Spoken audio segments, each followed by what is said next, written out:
Howdy! See how I jumped right in there just as we were getting started? This is Tom the Beer Whisperer, and I have got Imperial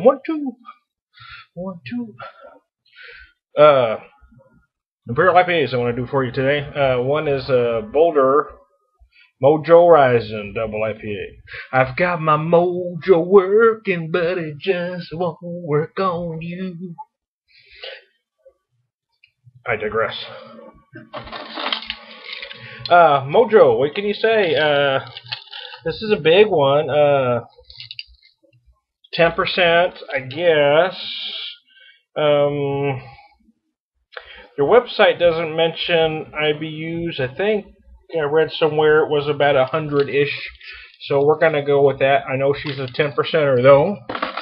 So it is one of the bigger ones out there. Somehow when you talk about the conversations of the best IPAs or double Imperial IPAs out there,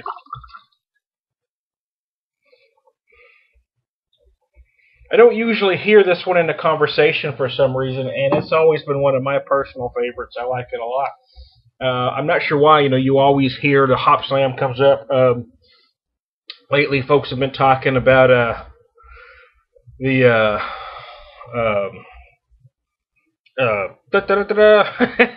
Sierra Nevada Optimum.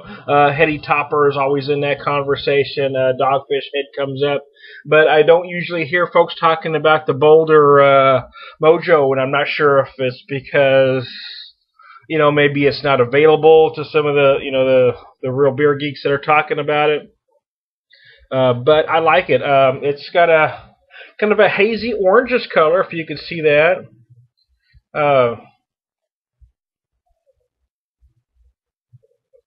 I've done this one a while back, and I wanted to do it again because I want to do it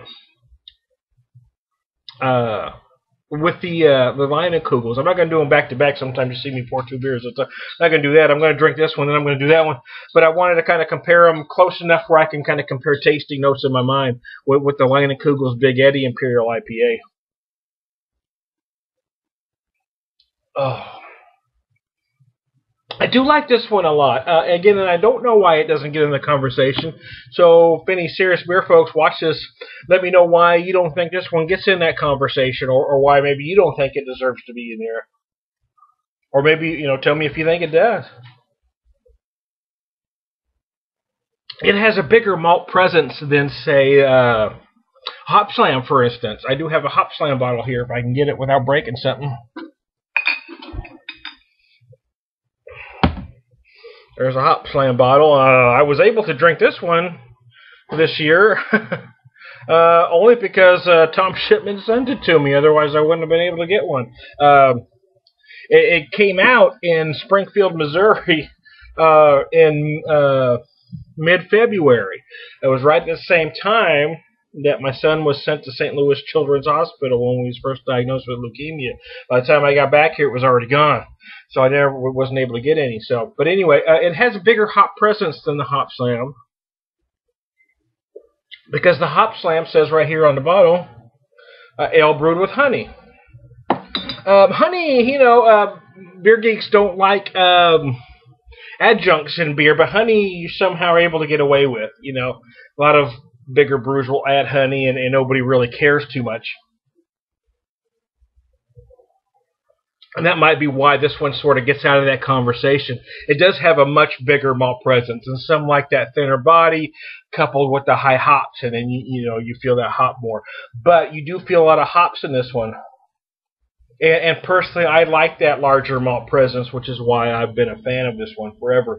It used to be in the past I've thought of it more of a fall-winter beer, but truth is, drinking it now and drinking it earlier in the year, I do find it rather refreshing as well. At 10%, certainly not one you want to drink fast or a lot of. And these are always kind of one, and let's call her a night. I don't drink 3 or 4 Hop Slams a night like I know a lot of folks do, or 3 or 4 Mojos. But it's a likable beer. And once again, I've rambled on a bit, so I'm going to cut this down because I don't want to go over 5 minutes. So, Mojo Risin', this is a good IPA, and you should try it, Imperial IPA, and I'll be back.